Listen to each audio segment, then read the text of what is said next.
Sean Hook's Newsmaker Saturday starts now. Thanks for joining us for Newsmaker Saturday. New Attorney General Kris Mayes will join me later in the program, but we begin the new year with the discussion of the most crucial issue facing our state, water.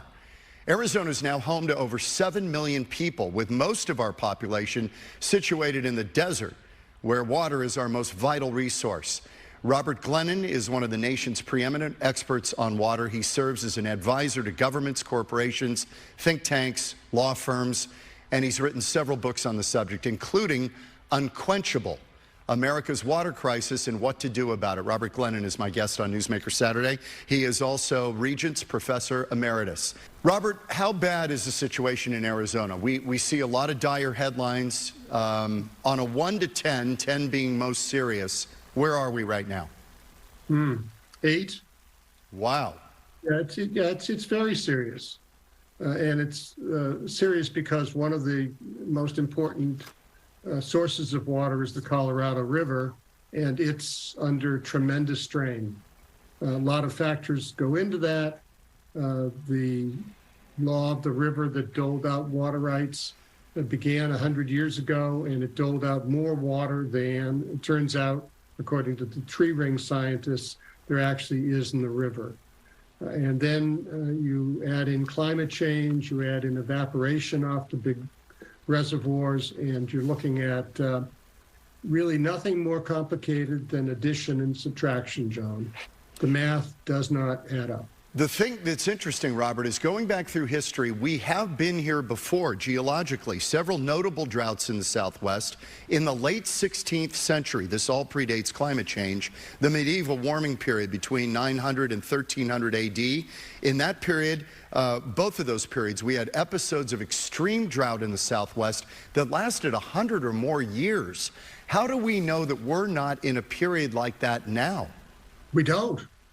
And it could be worse, because now you've got the addition of human-caused climate change. I mean, we're in the 23rd year of drought, as you know fully well, right, John.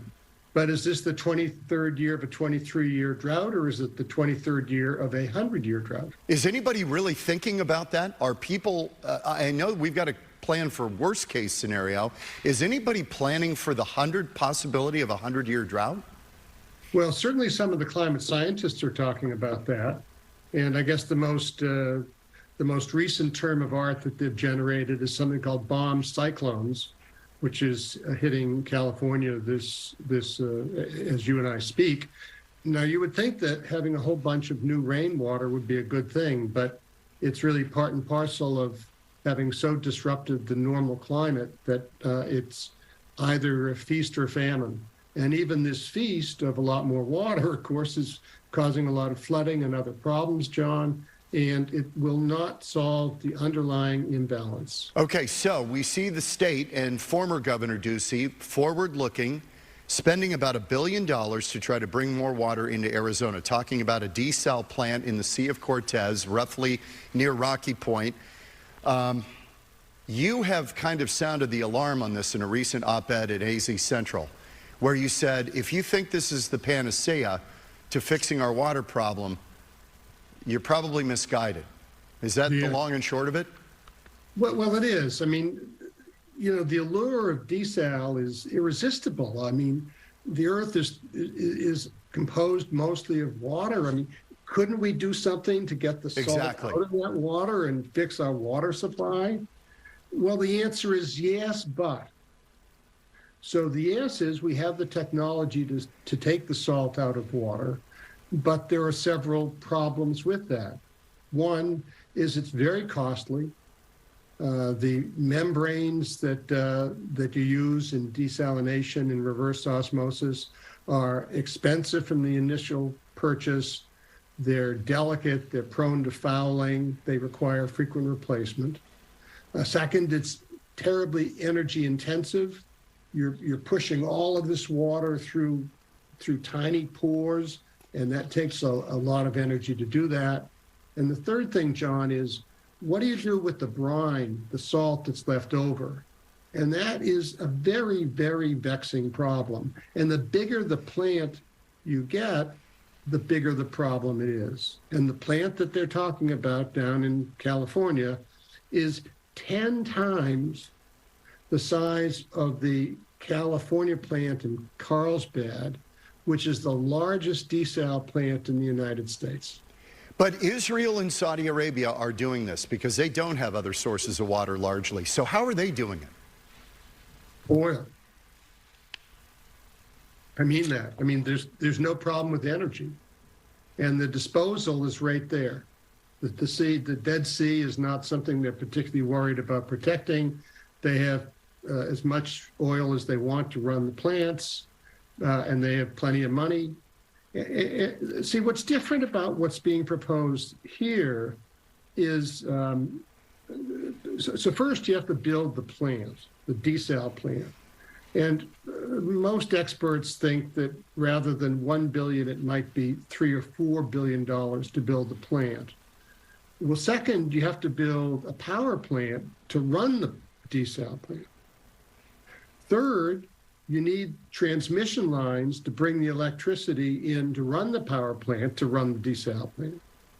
And then you need a pipeline or a canal system that will take the water from the Sea of Cortez, south of Rocky Point, and bring it up to Mexico, the northern border between the U.S. and Mexico.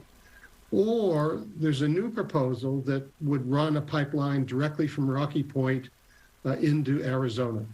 But you add all of that up, and it's really very challenging. And you have to ask, I think, a couple of questions.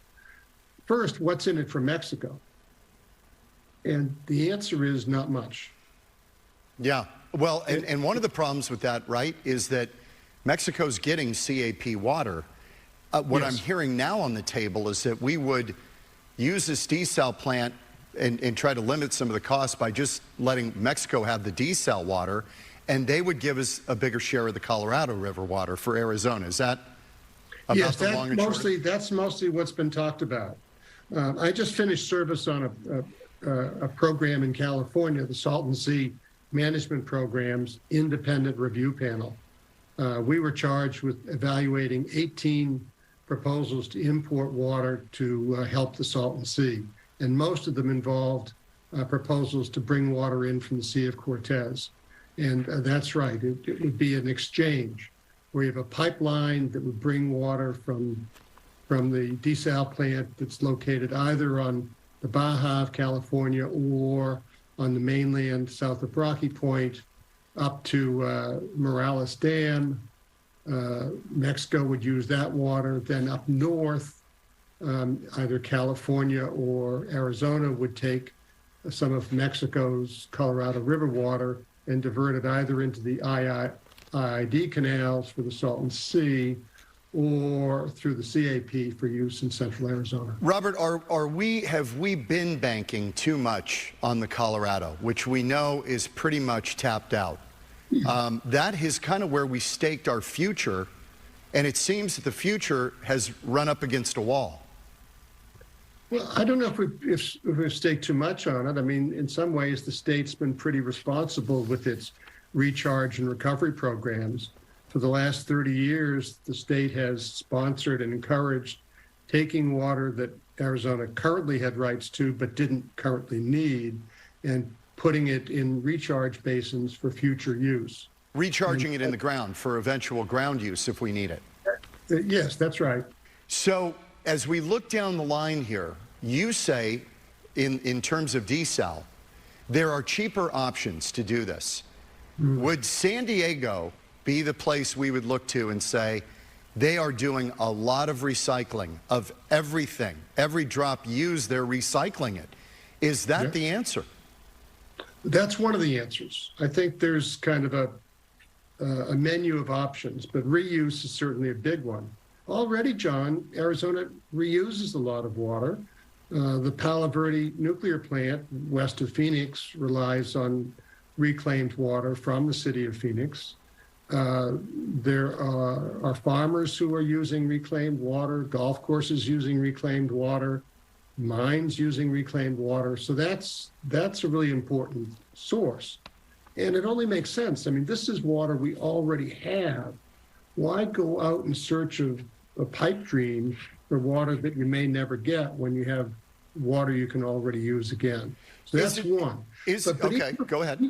Even before that, John, is conservation. I hate to be simple-minded about it, but that still remains the low-hanging fruit.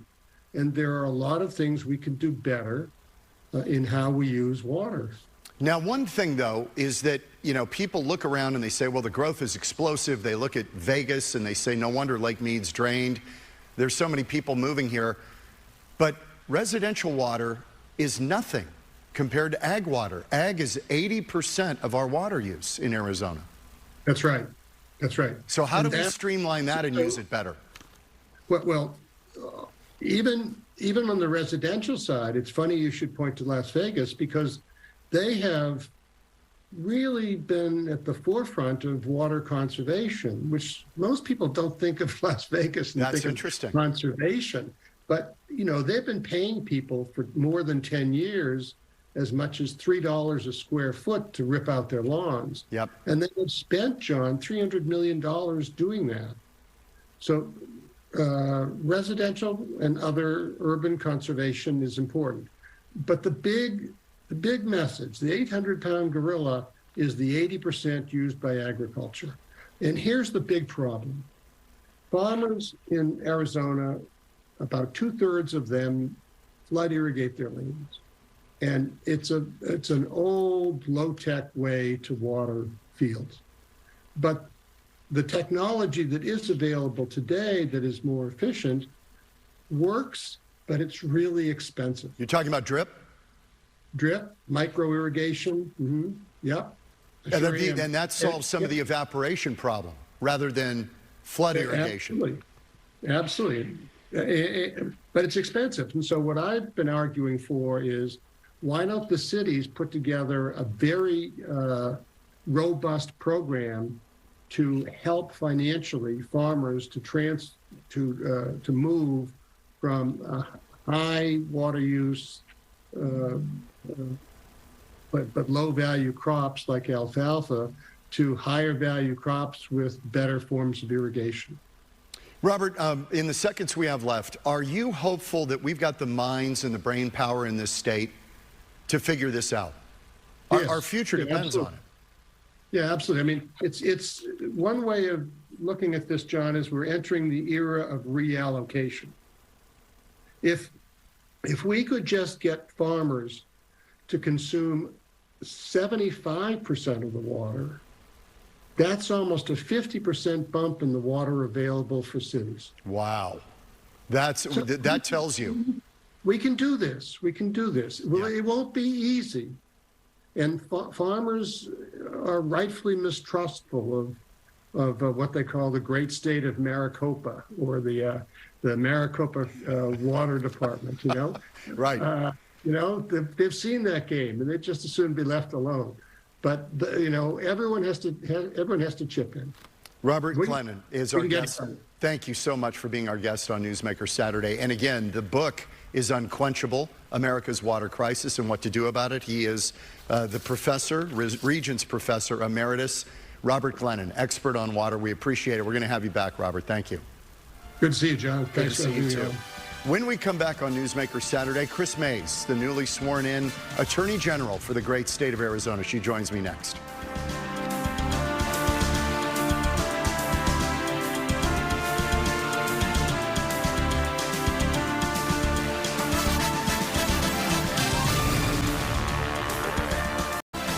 Back on Newsmaker Saturday with newly minted Attorney General Kris Mayes. Good to see you. Thanks, John. Congratulations. Thank you. It's good to be with you. Nothing like a blowout election. I mean... it was a little bit of a nail biter. I think... A little? Closest race in Arizona history. Is it the? I think it might be. I think it might be, yeah. So what do you make of your former opponent, Abe Hamadeh, continuing? He's working Mohave County now. What do you make of this? I don't think in the nation's history we've ever had somebody seated in office and they've pulled them out and redone an election. Yeah, I mean, look, I think it's unfortunate that my former opponent continues to file these lawsuits. We had a recount, we had a lawsuit, we won both of those. Now he's filed another lawsuit. I mean, John, I think enough is enough. We need to, my former opponent needs to stop undermining trust in our elections.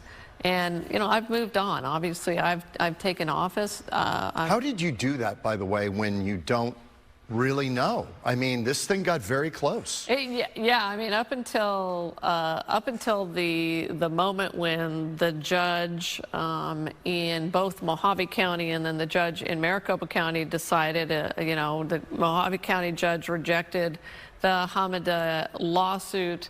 Maricopa County, unveiled the recount results, which ended up being 280 votes. That was the moment we knew, and that was the moment we knew we had to really hit the ground running. But even before that, we were doing a transition. You were planning. Yeah. Okay. Yeah, so this has intrigued me. When you win by this narrow a margin, and you want to do some bold things, does this cause you to step back and go, you know what? This is no mandate. I've got to cool it a little bit. I can't go crazy with doing things that half of the electorate may not like. Does it make you temper your expectations? You know what? It doesn't change my plans, because I think the plans that I put forward are plans and ideas that are going to help all Arizonans, whether they're a Republican, Democrat, or independent. And one of the things I said in my inaugural speech was, whether you voted for me or not, I'm going to fight for you. I'm going to fight for you on issues like combating our fentanyl crisis. Doesn't matter whether you're a Republican or a Democrat. Yeah, that crosses has nothing all to do lines. with party. Water crosses all lines. And so, I'm going to continue to be an aggressive lawyer for the people of Arizona, but it does make me sensitive to the fact that we need to reach out to Republicans. We need to make sure that all of rural Arizona, for instance, is represented and that they don't feel like they've been left behind. And I think right now they do feel that. And that's you. I mean, you were raised in Prescott, so yeah. you have a sensibility about that. I'm a rural girl. I was born and raised in Yavapai County. I was born there. I will die there. These are my people. Okay. And so yes. Okay. The state appeals court tossing out the territorial era abortion law. I know you were happy about that. You didn't like it from the beginning, but now we've got this 15-week law that they say is the law of the state. Are you going to challenge that?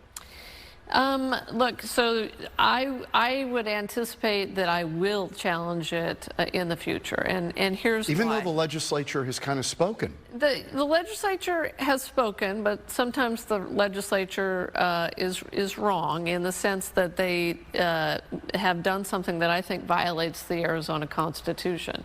So, and that's when I say privacy clause of the Arizona Constitution, and so number one, the 1864 law is the one that the appeals court has said it will not be enforced. Frankly, it's only doctors though, so I'm worried about potential prosecutions of others who would be engaged in reproductive services. Are you worried about the legislature taking another bite at the apple? And I'm worried about that too, okay, John. so are you kind of sounding the alarm saying, if you do this, you're going to get a challenge? Yeah, and that's why I am creating, for the first time in my office, a reproductive rights unit. I saw that. This issue's not over with, and I think the legislature is going to continue to try to curtail a woman's right to choose, and I think that's not where most Arizonans are. Most Arizonans believe in liberty and freedom, especially bodily autonomy. But you're one person. The legislature represents, supposedly, the body politic at large. Yes. So how do you as one person say, you guys got it wrong? Well, I've got to have a conversation with the legislature about the Constitution, about the fact that we have a right to privacy. And I also intend to have a conversation with all 15 county attorneys to say, hey, this is my view as the top legal officer for the state of Arizona, that abortion is legal under the Arizona Constitution. And then the last thing, John, I'll say is, this is going to be up to the people of Arizona. We're going to have a ballot initiative. You think so? Yeah, Okay. without a doubt, Okay. in 2 years. Death row inmate, Aaron Gunches, he has withdrawn his request to be executed, in part because you've been elected Attorney General. He said, if I'd known that, I would have not gone forward asking to be executed. And you have said the state does not intend to oppose Mr. Gunch's motion to withdraw his execution date. Where are we on death penalty now in this state? So, you know, where we are is this. I have said from the beginning that we have got to take a look, a very, very close look at what is going on inside the Department of Corrections. We have had multiple botched executions in the state of Arizona over the last 5 to 6 years. There is zero transparency about where the Department of Corrections is getting these drugs. As you know, they proposed bringing back the gas chamber and and Zyklon B, which is a Holocaust drug. And so what I am saying is, before we move forward with executions, which is the law of the land. You want to review it? I want to review it, but I also want to be clear. I understand that I am responsible for enforcing the law of the land, but it must be done lawfully, and it must be done in a way that does justice. Okay. You plan to repeal the land deal that you talked about it during the campaign with the Saudi farm. It's a company in La Paz County, Fondamonte. They grow alfalfa using our water, and then they ship it back to the Middle East. Yeah. You're going to shut this thing down.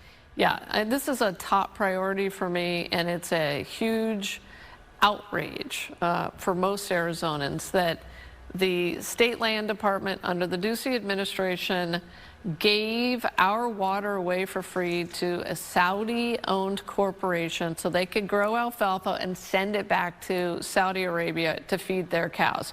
They found a weakness in our groundwater laws, and they're exploiting it. It needs to come to an end. It's unconstitutional under the gift clause, John, of the Arizona Constitution. And so I intend to work to cancel those leases. I know that Governor Hobbs is on the same page with me, and I think we can get that done soon. I was interested, the other day, I go to Walgreens.